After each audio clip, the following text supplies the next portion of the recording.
Salut à tous et bienvenue dans cette nouvelle vidéo d'Eman Engineering. Pour les nouveaux sur la chaîne, je me présente très rapidement. Je me nomme Eman, je suis polytechnicien data analyst, également étudiant en mathématiques dans l'une des universités du Cameroun. Si vous êtes nouveau sur la chaîne, je vous demanderai deux choses.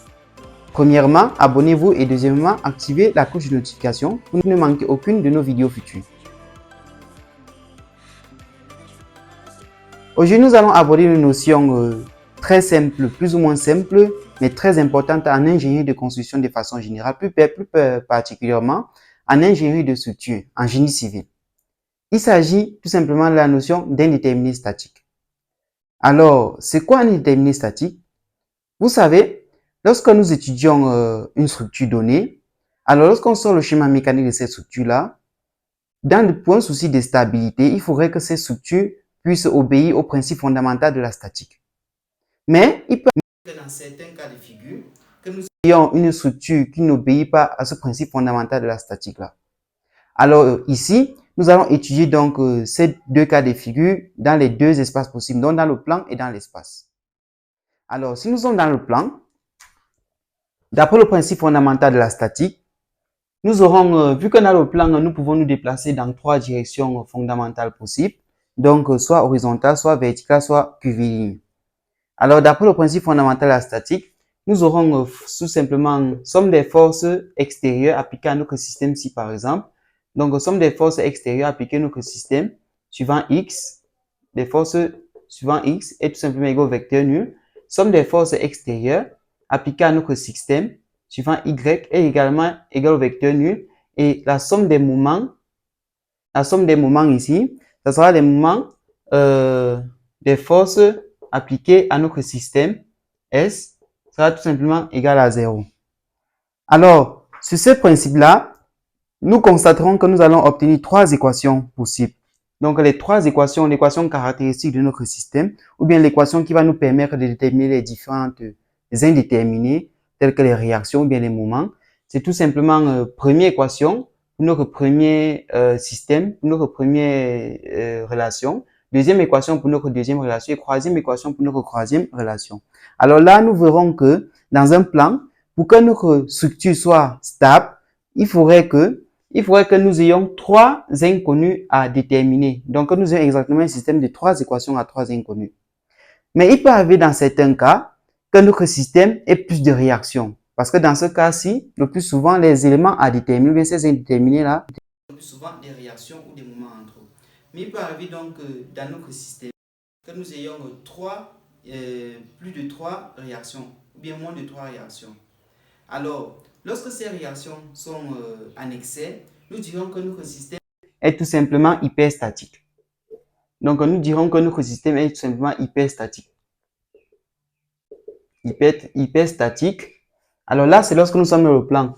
Dans ce cas-là, nous dirons que le nombre d'indéterminés statiques, que nous notons nombre d'indéterminés statiques externes ici, ça sera tout simplement égal à quoi? Ça sera tout simplement égal au nombre de réactions en excès.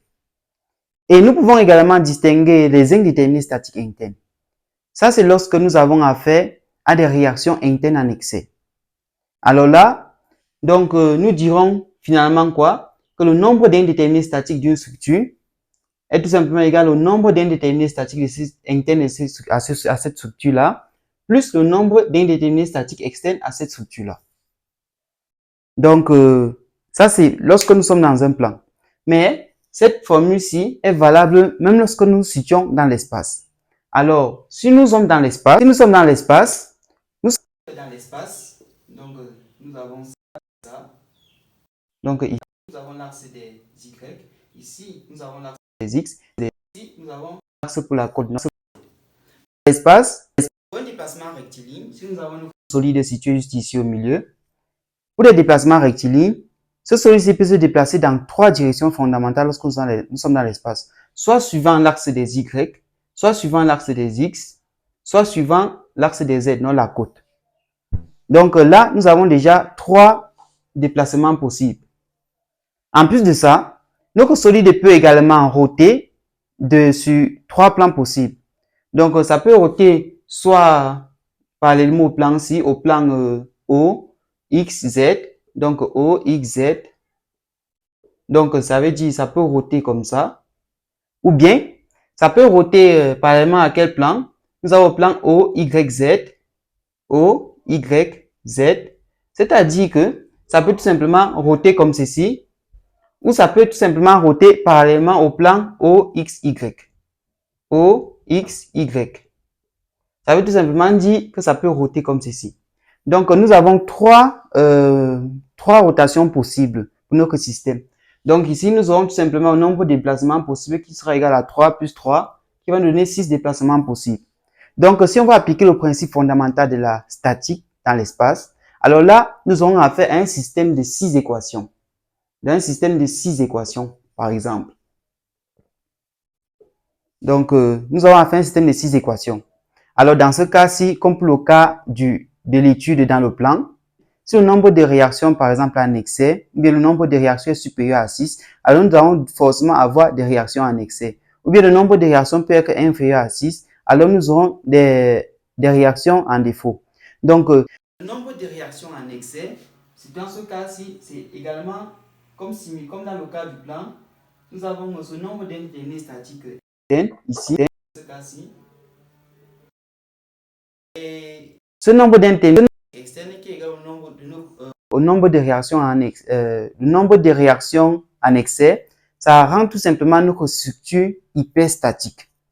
Donc, et maintenant, lorsque le nombre de réactions en excès est plutôt, ou bien le nombre de réactions est en défaut, donc est en deçà de 6, alors nous aurons un système de 6 équations à moins de 6 inconnus. Dans ce cas-là, nous dirons que notre système est hypostatique.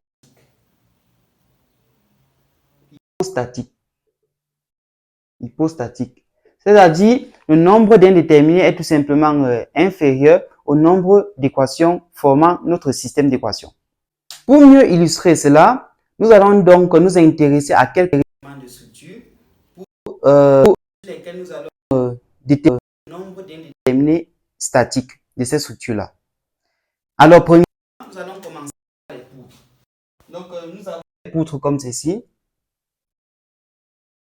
Nous avons une poutre comme ceci, par exemple. Supposons que nous ayons notre poutre comme ceci, qui repose sur deux appuis. Ici, nous avons un appui double. Et de ce côté, nous avons, disons, un encastrement, par exemple. Ça, c'est un premier cas de figure. Alors, comment fait-on pour déterminer le nombre d'indéterminés statiques de cette structure-ci? Comme dans la vidéo précédente, comme nous l'avons vu dans la vidéo précédente, lorsque nous avons affaire à un appui double, nous avons deux réactions possibles. Et lorsque nous avons affaire à un encastrement, nous avons également deux réactions possibles et un contre-moment ici. Donc là, ça dépendra du sens de rotation. Donc, notons cette réaction R1, R2, ici R3, R4. Et notons ce mouvement, par exemple, M, tout simplement. Alors ici, le nombre d'indéterminés statiques externes dans ce cas-ci. Pourquoi est-ce que je m'intéresse juste au nombre d'indéterminés statiques externes? Car une poutre n'a pas d'indéterminé statique interne. Donc, le nombre d'indéterminés statiques de cette poutre-ci, qui est égal au nombre d'indéterminés statiques externes, plus le nombre d'indéterminés statiques internes. Dans ce cas-ci, ça sera tout simplement égal au nombre d'indéterminés statiques externes. Parce que les poutres ne possèdent pas de réaction interne. Alors, ici, le nombre d'indéterminés statiques externes, comme nous l'avons dit, c'est tout simplement égal à quoi? C'est égal au nombre total de réactions aux appuis. Donc là, nous aurons 1, 2, 3, 4. 4 réactions ici. 4 réactions plus un moment. Donc ça va faire plus un moment ici, qui est égal à 5. Ça va faire 5 moins le nombre d'équations possibles ici, qui est égal à 3. Puisque nous sommes dans un plan, alors tout ceci, ça va nous donner tout simplement 2. Donc, le nombre d'indéterminés statiques ici est égal à 2. Nous dirons tout simplement que cette poutre-ci est hyperstatique. Donc, est hyperstatique de degré d'hyperstaticité égal à 2. Donc, de degré d'hyperstaticité ici, degré d'hyperstaticité égal à 2 tout simplement. Donc, maintenant à un autre cas de figure, que nous gardons toujours cette même poutre-ci, et que nous venons ici, nous créons une articulation juste ici. Donc, supposons que nous créons une articulation juste au milieu de cette poutre-là. Alors, comment déterminer le degré, le nombre d'indéterminés statiques de cette structure-ci? Alors, le nombre d'indéterminés statiques ici, ds, ça sera tout simplement égal à quoi? Ça sera tout simplement égal au nombre de réactions à retirer à notre poutre pour que cette poutre devienne tout simplement une poutre cantilevée. Donc, ça va devenir quoi? Ça va devenir le nombre de réactions à retirer à notre poutre. Là, ici, nous avons une réaction, deux réactions. Donc, nous avons deux réactions là-bas. Donc, si on retire toutes ces réactions-ci, notre poutre sera tout simplement cantilevée. Alors, ça va faire deux réactions moins qui, ça va faire moins le nombre de résistances ou bien le degré de liberté de ce joint-ci. Donc, au niveau de cette articulation-ci, vu que nous avons deux membres, le degré de liberté de cette articulation-ci sera tout simplement égal à 2 R', ici égal à 2 moins 1, qui est égal à 1, tout simplement. Donc, ici, ça va faire 2 moins 1. OK? Dans ce cas-ci, nous avons que le nombre d'indéterminés statiques de notre structure sera tout simplement égal à 1. Et non 2 comme dans le cas précédent. Donc, lorsque nous présentons une articulation, ça réduit le nombre d'indéterminés statiques pour cette structure-ci. Maintenant, nous allons aborder notre treillis, notre deuxième type de structure qui est tout simplement un treillis. Alors, ce treillis-là, sa particularité, c'est quoi? C'est que un treillis peut posséder des indéterminés statiques internes. Parce que ça c'est soumis à des forces internes, donc à chacun de ses membres. Donc, si nous avons notre treillis comme ceci, donc ici, nous avons par exemple un appui double. Ici, nous avons notre roulement comme ceci.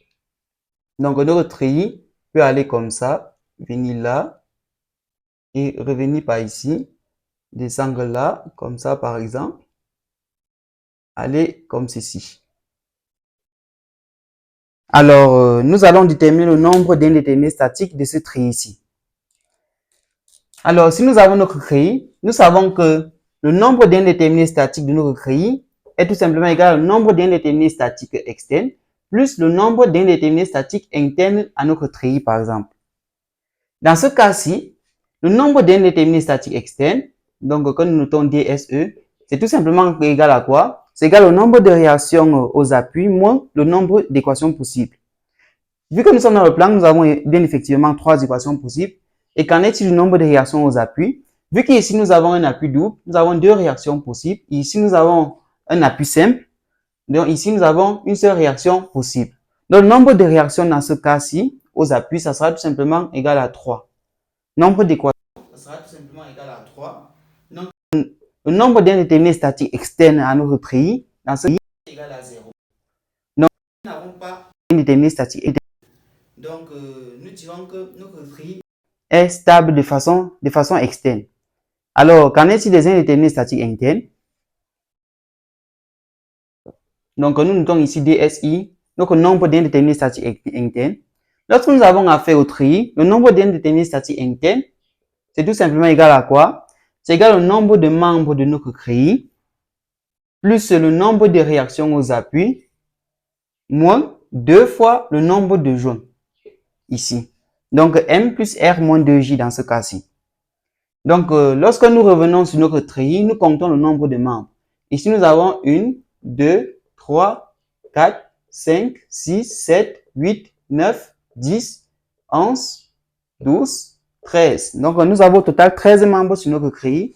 Donc, DSI ici sera tout simplement égal à 13, plus le nombre de réactions aux appuis qui est égal à 3, moins 2 fois le nombre de joints. Nous avons combien de joints? Nous avons 1, 2, 3, 4, 5, 6, 7, 8. Donc, nous avons 8 joints.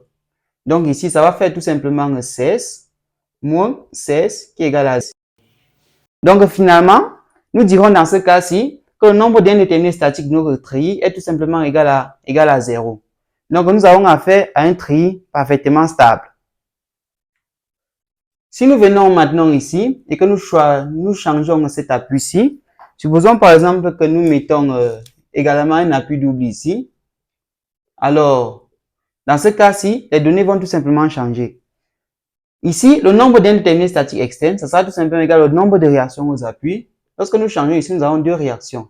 Donc ici, nous aurons 4.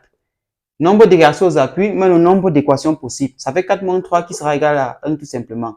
Donc le nombre d'indéterminés statiques externes dans ce cas-ci sera égal à 1. Alors, qu'en est-il du nombre d'indéterminés statiques internes? Ici, nous aurons M plus R, nombre de réactions aux appuis. C'est le seul élément qui changera ici. Donc, nous effacerons ce 3. Nous quitterons de 3 réactions aux appuis à 4 réactions aux appuis. Dans ce cas-ci, nous aurons tout simplement 17 ici. 17 moins 16 qui va nous donner 1. Donc, finalement, le nombre d'indéterminés statiques de notre structure dans ce cas-ci, ça sera ds est tout simplement égal à 1 plus 1 qui est égal à 2. Donc, dans ce cas-ci, nous dirons que notre treillis est tout simplement hyperstatique. Passons maintenant à un autre élément de structure, ou bien à une autre construction particulière. Nous allons ici les fermes. Alors, avant d'y arriver, commençons tout simplement par un portique simple. Donc, lorsque nous avons notre portique comme ceci, ici nous avons un encastrement. Et lorsque nous revenons ici, nous avons un appui simple. Alors, comment déterminer le nombre déterminé de notre portique dans ce cas-ci? Donc, nous avons comme d'habitude le nombre d'indéterminés statiques, c'est égal au nombre d'indéterminés statiques externes plus le nombre d'indéterminés statiques internes. Pour calculer le nombre d'indéterminés statiques de façon générale, c'est tout simplement égal à quoi? Lorsque nous sommes dans le plan et que nous avons notre portique comme ceci, c'est égal à tout simplement à 3 fois le nombre de coupures que nous devons faire pour transformer notre système en une somme de deux systèmes à un seul support. Donc, de deux systèmes contenus à un seul support. Dans ce cas-ci, nous pouvons tout simplement couper ici. Donc, on a une coupure. Donc, ça fait croix fois C, que nous notons croix C. 3C moins R'. Que représente donc ce R'-ci? R' représente le degré de liberté ou bien le nombre de réactions que nous devons ajouter à certaines articulations de notre treillis dans ce cas-ci pour qu'il soit parfaitement rigide. Dans ce cas-ci, ici nous avons un jaune ici. Nous n'avons plus besoin d'ajouter des réactions pour qu'il soit parfaitement rigide parce qu'ici nous avons affaire à un encastrement. Un encastrement est toujours parfaitement rigide. Vu qu'ici maintenant nous avons un appui simple, nous avons besoin d'ajouter deux réactions. Une réaction pour translation, une réaction pour la rotation. Donc ici, nous allons ajouter deux réactions. Et donc ici, R', ça sera tout simplement égal à 2. Alors maintenant, lorsque nous appliquons cette formule-ci à notre portique que nous voyons ici, nous disons que le degré d'hyperstaticité, le nombre d'éléments hyperstatiques d'indéterminés hyperstatiques de notre treillis, ça sera tout simplement égal à 3 fois 1 moins 2, qui est tout simplement égal à combien? Ça va être tout simplement égal à 1. Donc, le nombre d'indéterminés statiques de notre treillis ici est tout simplement égal à 1. Alors, avec ce résultat, nous pouvons facilement déterminer le nombre d'indéterminés statiques internes à notre structure. Alors, nous savons que le nombre d'indéterminés statiques est égal au nombre d'indéterminés statiques externes plus le nombre d'indéterminés statiques internes. Dans ce cas-ci, le nombre d'indéterminés statiques externes, nous pouvons le calculer facilement. Donc, en appliquant notre formule initiale, c'est égal au nombre de réactions aux appuis moins le nombre d'équations possibles. Ici, nous avons quoi comme réaction aux appuis? Ici, nous avons 3 réactions possibles. Donc, 2 pour les déplacements et un seul pour les moments, un contre-moment. Donc, ici, nous avons un déterminant statique externe. Ici, nous avons 3. Ici, nous avons combien de réactions possibles? Une seule réaction parce qu'ici, nous avons un appui simple. Donc, ça va faire 3 plus 1 moins 3 tout simplement qui est égal à 1. Donc, dans ce cas-ci, nous avons le nombre d'indéterminés statiques internes. C'est égal au nombre d'indéterminés statiques total moins le nombre d'indéterminés statiques externes qui est égal à 1 moins 1 qui est égal à 0. Ça veut tout simplement dire que, de façon interne, nous pouvons dire que ce portique-ci est tout simplement stable. Si nous avons une ferme de cette taille-ci, Supposons que nous ayons quelque chose comme ça, comme ceci, comme ça par exemple, et comme ceci. Disons comme ceci.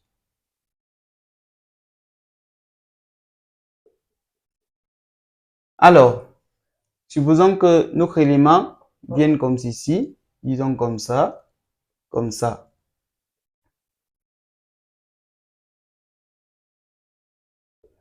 Alors ici, il est question pour nous, comme bien entendu, déterminer le nombre d'indéterminés statiques ici, qui est égal à quoi? Qui est égal à 3 fois le nombre de coupures. Donc 3, c'est moins le nombre de réactions que nous devons ajouter à chaque joint pour rendre ce joint-là stable ou rigide. Donc, supposons que nous revenons dans notre structure et que nous corsons un peu les choses. Ajoutons par exemple, je dirais, un roulement, une articulation ici. Nous ajoutons une articulation ici par exemple. Et nous ajoutons une articulation ici également. Alors, comment déterminer le nombre de réactions à ajouter une articulation? Au niveau d'une articulation, le nombre de réactions, comme l'on dit précédemment, c'est R' est égal à nombre de membres moins 1 lorsque nous situons dans un plan. Mais lorsque nous sommes dans l'espace, le nombre de réactions à ajouter pour rendre cette articulation rigide lorsque nous sommes dans l'espace, ça sera tout simplement égal à 3 fois ceci. ME, 3 fois le nombre de membres moins 1. Vu qu'ici nous sommes dans le plan, combien de coupures pouvons-nous effectuer pour transformer ce système-ci à un système de 3, à une somme de 3 éléments à un seul support, ou bien de 3 systèmes à un seul support chacun. Donc, il suffit de venir couper ici, comme ceci, et nous divisons également ici en 2, comme ceci. Donc, si nous faisons cela, nous obtiendrons combien de coupures? Nous aurons 1, 2, 3, 4, 5, 6, 7, 8 coupures. Donc ici, le nombre d'indéterminés statiques dans le cas de cette ferme-ci, ça sera tout simplement égal à 3 fois le nombre de coupures qui est égal à 8, moins le nombre de réactions qu'on doit ajouter à chaque joint pour rendre cela rigide. Ici, nous avons un joint ici. Vu que nous avons un encastrement, cette jonction est déjà rigide. Ici, nous avons un encastrement, donc cette jonction sera également rigide. Mais ici, nous avons un appui double. Donc ici, nous devons ajouter une réaction de plus. Donc ici, R' est égal à 1 dans ce cas-ci. Maintenant, nous avons également une articulation ici. Lorsque nous sommes au niveau de cette articulation, vu que nous avons deux membres, alors le nombre de réactions ajoutées R' ici, ça sera tout simplement égal à 2 moins 1 qui donne 1. Nous avons également une autre articulation ici. Donc une articulation reliant par exemple ces deux membres-ci. Donc dans ce cas-ci, nous aurons R' égal à 1 tout simplement. Et lorsque nous revenons au niveau de cette articulation-ci, nous verrons qu'ici, nous n'avons pas 2, mais 3 membres. Donc, 1, 2, 3 membres. Dans ce cas-ci, le nombre de réactions à ajouter R', ça sera égal à 3 moins 1, qui va donner 2. Pour rendre cette articulation-ci, ou bien cette jonction-là parfaitement rigide. Au total, combien de réactions devons-nous ajouter? Le nombre de réactions cumulées, nous aurons 1, 2, 3, 4, 5. Donc, nous aurons au total 5 réactions à ajouter. Donc, ça va faire 3 fois 8 moins 5 tout simplement. Dans ce cas-ci, ça va faire 24 moins 5 qui est égal à 19. Donc, le degré, le nombre d'éléments hyper statiques ici, ça va donner 19 tout simplement. Alors, de ce fait, nous pouvons donc aisément calculer les indéterminés statiques externes, les indéterminés statiques internes. Dans ce cas-ci, concernant les indéterminés statiques externes que nous notons DSE, ça sera tout simplement égal à quoi? Ça sera le nombre de réactions. Donc, ça va donner 3. Ici, nous avons 3 réactions possibles. Donc, 2 pour les directions et 1 pour le moment. La même chose ici. Et 1 pour le moment. Ici, nous avons juste 2 pour les directions. Parce que ici, ça peut tourner librement. Donc, nous avons 3 plus 3, 6. 6 plus 2, ça fait 8. Donc, le nombre d'indéterminés statiques externes, ça sera tout simplement égal à 8, moins le nombre d'équations possibles qui est ici égal à 3. Donc, ça va faire 8 moins 3 tout simplement, qui va tout simplement nous donner 5. Donc, le nombre d'indéterminés statiques externes dans ce cas, c'est 5. Et bien évidemment, avec ça, nous pouvons donc déduire le nombre d'indéterminés statiques internes, qui est tout simplement égal à 19. 19 moins 5, qui est égal à 14. Donc, cette structure-ci est hyperstatique. Alors, lorsque nous nous rendons maintenant dans l'espace, nous allons étudier un simple cas de figure dans l'espace. Supposons que dans l'espace, nous ayons notre élément comme ceci, notre petite structure là, comme ça. Donc, que nous ayons notre ferme comme ceci dans l'espace. Donc là, nous avons ça comme ça. Nous avons ceci comme ça. Donc là,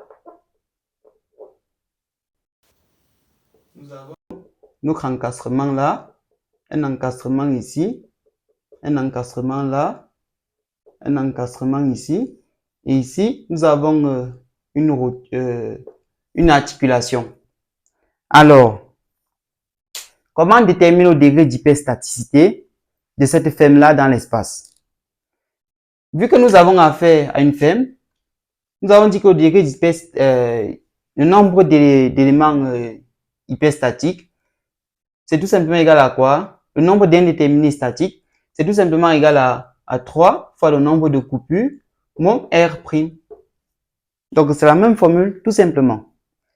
Donc, vu que nous sommes ici, comment couper donc cet élément de façon à obtenir 3 éléments ou bien 4 éléments, vu que nous avons 4 appuis ici. Donc, 4 structures à une seule appui. Donc, ici, nous pouvons couper ici, couper là, couper ici et couper ici. Donc, le nombre de coupures ici, ça sera tout simplement égal à, non, dans l'espace, ici, le nombre d'indéterminés statiques dans l'espace, c'est 6C. Pourquoi 6 au lieu de 3? Parce que dans l'espace, nous avons 6 équations possibles. Alors que dans le plan, nous n'avons que 3 équations possibles. Donc, dans l'espace, nous aurons affaire à 6 fois le nombre de coupures moins le nombre de réactions ajouter pour rendre chaque liaison rigide. Donc, ici, nous avons 1, 2, 3, 4. Dans ce cas-ci, le nombre d'indéterminés statiques, ça sera tout simplement égal à 6 fois le nombre de coupures, qui va donner 4, moins le nombre de réactions à ajouter ici. Donc, ici, nous avons déjà un encastrement. Ici, nous avons un encastrement. Bon, supposons qu'ici, par exemple, pour rendre ça un peu plus intéressant, nous mettrons, par exemple, ici, un appui, disons, un appui double. OK? Alors, ici, nous avons un encastrement ici, un encastrement ici, nous avons un appui double. Dans le plan, lorsque nous avons un appui double, il faut ajouter une seule réaction. Parce que lorsque nous sommes dans le plan avec un appui double, nous ne pouvons que pivoter. Et vu que c'est plané, nous ne pouvons que pivoter dans un seul plan. Mais lorsque nous sommes dans l'espace, vu que au niveau de cette articulation, si ce membre-ci est libre de pivoter, alors là, nous avons dit précédemment que nous pouvons pivoter parallèlement à 3 plans. Donc ici, pour rendre celui-ci parfaitement rigide, nous devons être capables de stopper ces rotations, ces différentes rotations-là. Donc ici, nous allons ajouter 3 réactions afin de contrebalancer ces rotations-là. Donc ici, maintenant, nous avons affaire à une articulation ici. D'après ce qu'on a dit précédemment, au niveau de l'articulation, nous avons, lorsque nous sommes dans l'espace, est tout simplement égal à 3 facteurs de M-1. Parce que dans l'espace, nous avons 3 rotations possibles au niveau de cette articulation-là. Or que dans le plan, nous n'avons qu'un seul. Dans ce cas, si nous avons affaire à 2 membres, ça va faire 2 moins 1 qui va donner 1. Donc, nous avons fait 3 fois 1 qui va donner R' ici, égal à 3. Donc, au total, le nombre d'indéterminés statiques, ça sera tout ça égal à 6 fois 4, moins R'. R' ici qui est égal à 3 plus 3 qui va nous donner 6.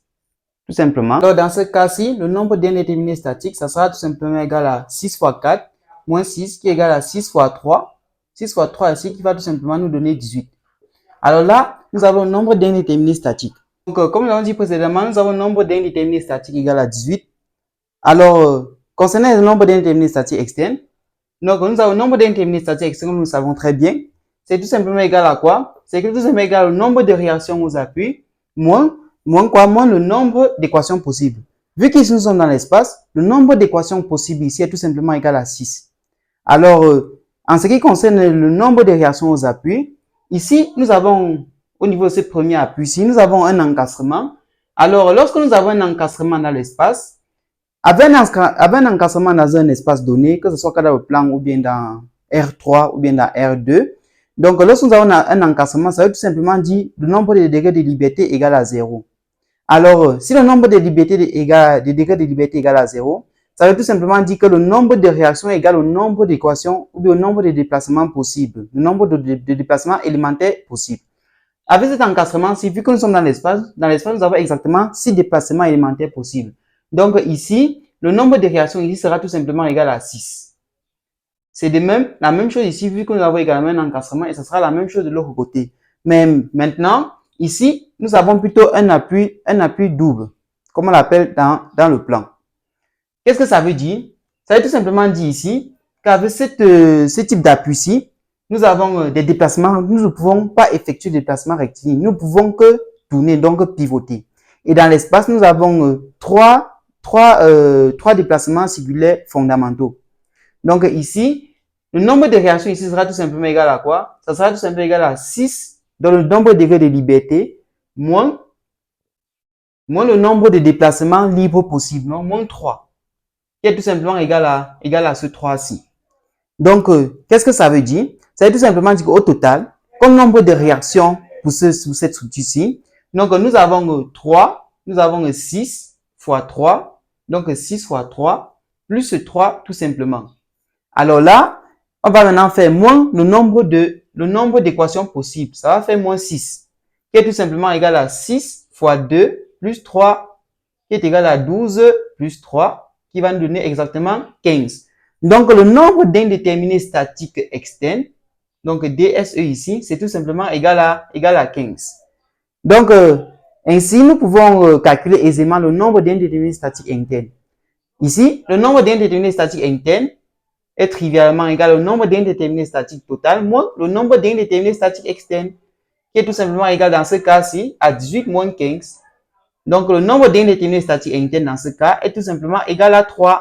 Alors, on va se revoir prochainement dans une vidéo future pour voir comment déterminer le nombre d'indéterminés cinématiques.